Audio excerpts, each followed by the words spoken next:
Welcome to another episode of Just Cooking. I'm your host, Bassam Al-Alawi, aka Be The Maker on Instagram. And today, so excited and, privileged to have with us Chef Lulu Aswaila. Hi. Excitement.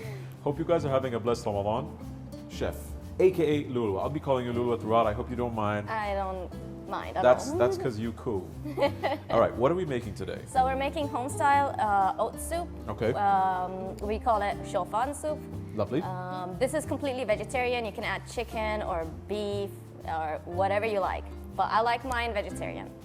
Me too. Not really. I do like some chicken in there, but this is vegan friendly, which is cool. Yeah, but the stock, however, is chicken stock. Like So semi-vegetarian. I mean, you can use vegetable stock or just water if you like, There but you go. a little bit of flavor won't hurt. All right, so tell me, what do you want me to do? Okay, so first we're gonna start off with pumice oil, Okay. and we're gonna start sauteing the onion, garlic together. But right. first a little bit onion, just want it to sweat out. All right, so these are just white onions that you had chopped. Yeah, they're half roughly moved. chopped, by the way. If it's your choice, you can go brunoise and fancy if you like, but this is completely home style. Ladies and gentlemen, that was a French word, in case y'all didn't know. All right, perfect. You want me to increase the heat on that as well? Yeah, just a little bit. I got the heat. You got the heat. Yeah, I'm gonna put it on 6. It's an induction stove, so All right, what next? we give it a little bit of stir. There you go. There we go. I'm just gonna get it a little bit like welted. Right. So you want it to lose a bit of its volume? Yes. And kind of. Yeah. Then I'll add the garlic, and Okay. then I'll put the fennel and the leeks in. Okay, perfect. Yeah. So what made you choose this dish specifically? It's very filling during Ramadan. Like, Perfect. I mean, there is a sequence. Usually it starts off with haris, and then you go with Haris, Tarid, there we Madruba, go. the whole thing. saluna. Exactly. And then at some point in the middle of Ramadan, you would be like having shofan soup or mulukhiyah even. Yeah, Like, so you'd need a wheelchair by the end of this operation because you've eaten so much. Which is why I like this, to be honest, because it's a relatively light soup. And I've said this before, right? And I know you agree with me. I love food with color. Yeah. So it's the orange and the green and the red and the this and it's cool. I like it. You don't like it? No, I love it. I was just waiting I for was you. just agreeing with you. Okay, nice. All right, so now we're gonna add in the garlic, Okay, there we go. and then we're gonna put the fennel too, because we want them soft, and those hold their shape towards the. They like really hold their shape, so they need some time to cook. And there's fennel in this, and fennel is very aromatic, but it can be a little strong if you put too much. And that's why Yes. you've chosen to kind of just put a little bit for a Yeah, hint. yeah, just a bit. All right, perfect. I think traditionally we don't really add fennel. No, but I think Yeah. adding fennel is a really nice idea, Yeah. and it adds that freshness that you need. All the soups that we made so far always have this fresh thing, because Ramadan, it's a long day, it's summer, you want something a little cooling. Yeah, and that's the thing. There's like a difference when it's Ramadan in summer and when it's Ramadan in winter. Like the Amen. food kind of matters Amen. a bit. Yeah, I know. Okay, so now we're gonna get the fennel, and I will put in the spices. Lovely. So So- this is the fennel. Yeah. So it's your choice. Usually, if you want to go fancy, you can put all your spices in a sachet.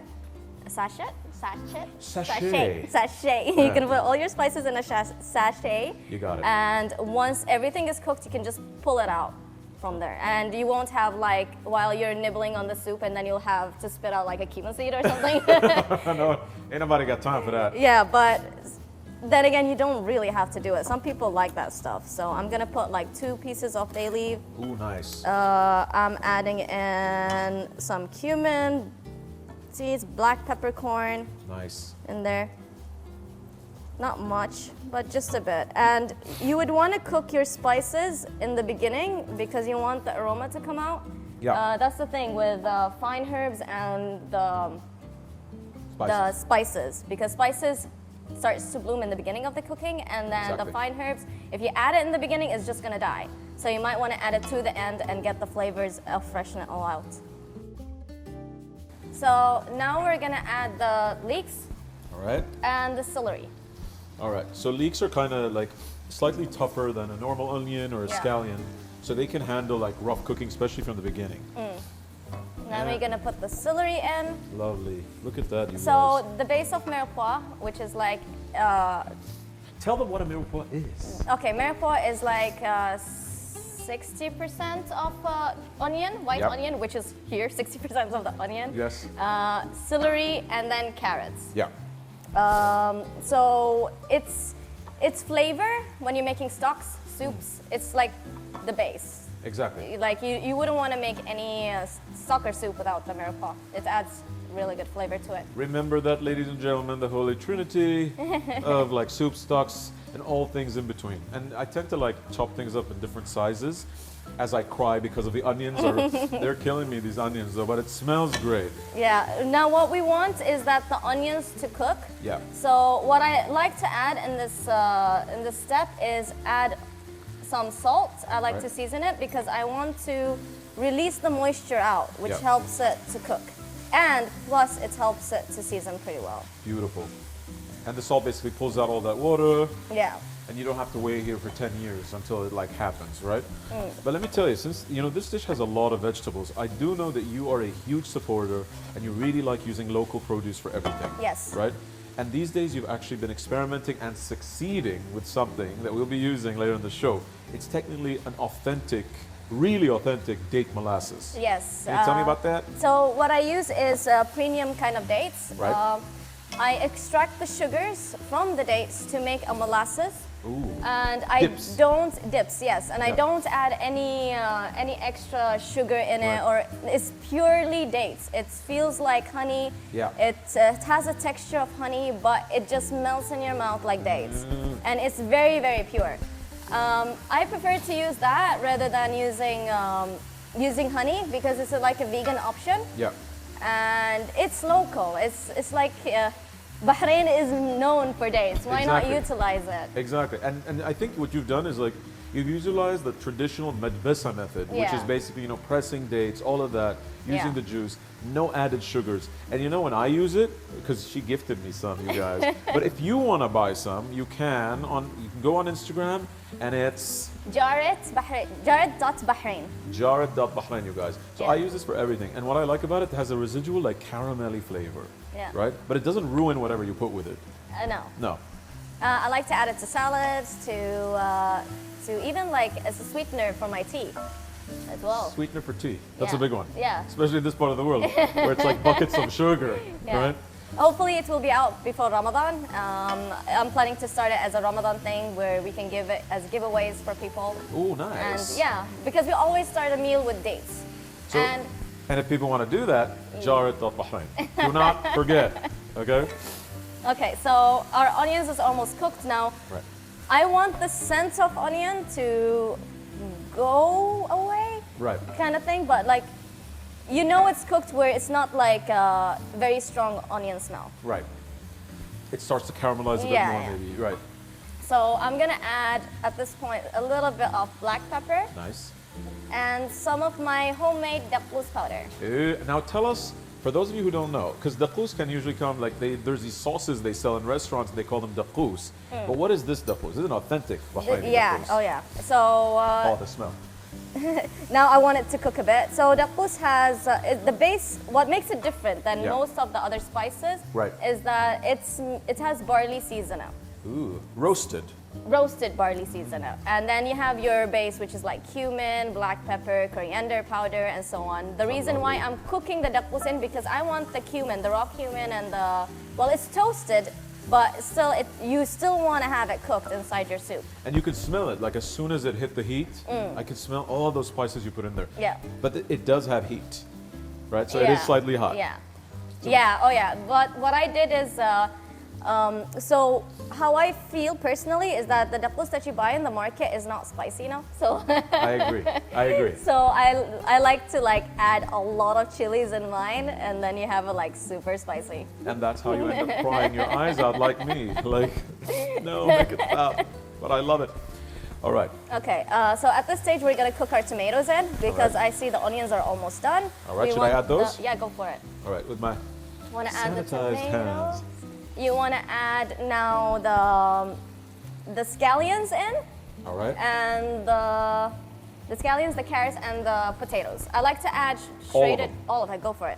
Let's do it. I like to add potatoes in it to add a little bit of extra starch in it. Nice. So it kind of thickens it as you cook it as Yeah, well. it thickens too as it cooks. And you've done something really like super convenient, and people I think will love it, which is basically Use the grater. use the grater.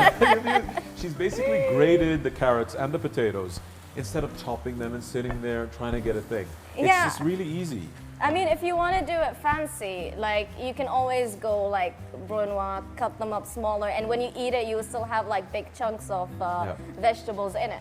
It's fancy. People like that. It's nice. But then again, don't if you're like gonna that. do it home style and you're not confident with your cooking, with your cutting skills, you can just grate it.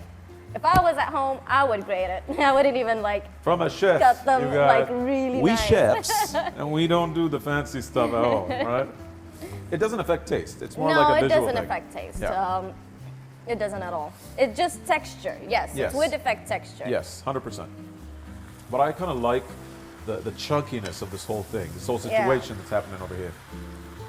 When we come back, you guys, we'd have sauteed this, and Lulu's gonna tell you, I call you Lulu, by the way. Yeah, go for it. Yeah, awesome. Everyone calls me Lulu instead of Chef Lulu Hour. Which is Just way- call me Lulu. And it's sweeter, it's nicer, it's more who she is, ladies and gentlemen.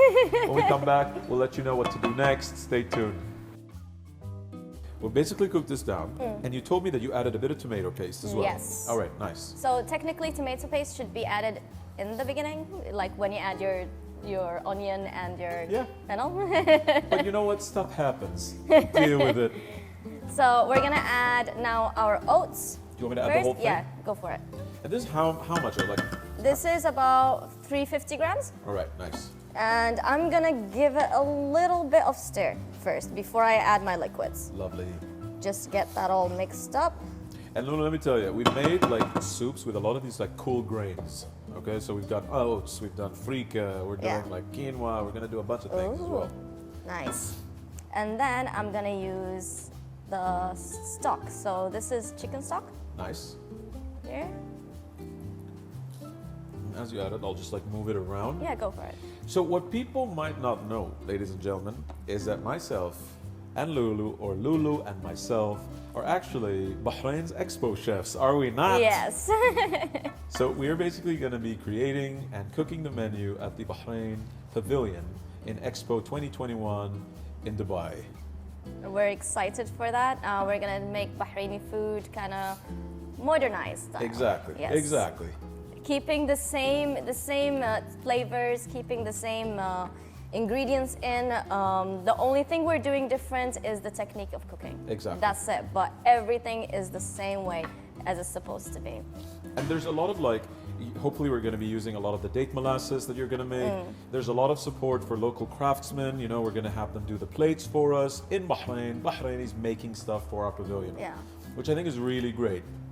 So what I add here, the liquid, is basically double the amount of oats in it. Right, right. So now we just let it thicken up and cook. I can already see it thickening up actually. It really is. Yeah. There you go. So it depends on how thick you want it to be. You Yeah. can add either more or less stock. For me, I like it in the middle. Same. Yeah. Like I don't mind having like chunks of stuff, but I do want some of that soupy Yeah, yeah. happiness in there. Because it's supposed to be filling. And what I like to do is I like to buy whole grain breads and just like eat the soup and have the bread too on the side. Kind of like use the bread as a sponge. Yeah. A flavor sponge, ladies and gentlemen. It's very filling. It's very filling. I mean, it smells incredible. I love the daqous smell and flavor. And this is actually daqous that you've made, so you get to control what flavor profile you want. And you Yes. kept it as authentic as possible. And I love that kind of roasted barley flavor. It really adds more depth to the soup. Yeah. That's a lot of information, I know. Oh my God, I'm still like tearing up and sniffling because of the onions that we chopped earlier. Yeah. 25,000 It's onions. in the air. It is somewhere in here. All right, lovely. So we're gonna let this cook, bring it up to a boil, and once it's boiled, we're gonna put it down to simmer. That's how we get the starch extracted from both the potatoes and the oats. Lovely. When we come back, we're gonna be ready. Yes. See you in a bit. So we brought it up to boil, and now we are bringing it down to simmer, and our oats are cooked at this point. the smell and the colors. I mean, look at that. I've said this before, like you want to eat summer. Yes. This is eating summer except with all the like obtrusive heat and stuff and Yeah. dust. Ain't nobody want that in their soup. All right. But I would say it's more springy because the vegetables are like from this season. Scratch what I just said. What she said is more correct. Okay? It's like towards spring and summer. That's where Ramadan this year is at. So. Exactly. I It's can't like- wait till it's winter too. Oh yeah, yeah. That's where you go like hard on Harry's soup. And stuff. Yeah, exactly. All right. So what are we doing now? So now I am just gonna let the liquids reduce a bit, and then we're gonna pour it in and serve it. All right. For a non-vegetarian option now. This is important. You guys pay attention. Now, of course, what I did is I added chicken stock. Right. If you are a vegan or a vegetarian or whatever sort, you can just put vegetable stock in it. As for a non-vegetarian option, you can have your pre-cooked chicken shredded and add it at the stage, and definitely use chicken stock just like I have. If you are gonna do a beef or lamb, have your what I would normally do is I would do a slow braise in the oven. Tell them what a slow braise is. It's basically you're cooking your protein for like 3 to 4 hours at a low temperature to get it really soft and melt off the bone. Just like that. Yes. So what I would do normally is that I would remove the meat from its bone, put it in at this step before you're serving it, and then add your braising liquids inside and give it a stir. It will just like boom in flavor. Exactly. So if you want a reference for the chicken one, we don't have one for the lamb or beef one, check out the frika soup episode because we do a pulled roast chicken in there, and you can use that one in here, or you can do exactly what Lulu said. I think this will actually go really with like lamb or Yes, beef. I think it's yes. perfect for this Yeah. one. It will be very mealy and heavy. Agreed. Yeah. So now we're gonna pour in our soup in the plate. It's ready and cooked. What at about this your point. Oh, yes. cilantro? We go. So at this step, we're gonna add half of our cilantro in, Okay. and half I would like to use it for garnish. I like the flavor of cilantro because it's like, it's just perfect in soups and in everything. You always finish it. I always finish it off with cilantro and fresh Agreed. chopped chilies. And this. I want to add a bit more. Do you mind? Yeah, go for it. Because I love for it. it. So we're gonna add a little bit of more cilantro, and we have our final freshness touch in there. Lovely. As soon as you put the herbs in, and I was hit with the smell. Really? Yes. Nice. The smell slapped me in the face. That's what it's meant to do. So our soup is ready. We have all construct of colors. We have the tomatoes in there, the carrots in there, the cilantro in there. So you have like all colors in there. Happy dance, ladies and gentlemen. So now we're gonna pour the soup. Let me and switch that up for you so you can. we're gonna pour the soup in, and we are done. So Now do it. how hungry are you, Bassam? I and the crew are extremely hungry, but we are always hungry. It's like a problem. So what I did is I add, because sometimes you have the soup in, when you pour it in, you be like just having liquid, and then the next guy next to you just have all the vegetables in. Exactly. So what I do is I scrape the bottom, get all the vegetables in Yeah. first, 2 of the vegetables, and then the rest is just the liquids, or try to get Lovely. only the liquids. And While you do that, I'll sanitize my hands because by the way, you guys, we sanitize between takes, constantly cleaning. This is the way it should be. It is the way. so I pour the soup in my bowl, Okay. and I'm gonna finish it with extra virgin olive oil. Do you want me to do that first? Go for it. All right, let's hope there are no accidents in the making of this. Just a little bit. You want to touch, right? Yeah, just ooh, fancy. There we go. And then we're gonna add some scallions in there. Right. What I like to do is add fresh chopped chilies because I love spicy. Me too. In this situation, I'm not gonna add fresh chopped chilies, and I'm gonna put some cilantro in there. Yeah. What you would want to do too, if you like some bread, some lemon wedges. Actually, pass me the lemon. Let me just add lemon Sure. in there. There you go. Everyone loves a touch of lemon in their soup. Ooh, love it. And it's just like that burst of acidity just ties it all Yeah, together. yeah. I love it. And if you want to, some crispy shallots, crispy garlic, it will taste phenomenal. Ladies and And that's gentlemen, that was the phenomenal Chef Lulu, aka Lulu, with her amazing oat, cilantro, and a bunch of spring vegetable soup. I can't wait for you guys to taste it. Stay blessed. Have a happy Ramadan. And stay safe. And stay safe.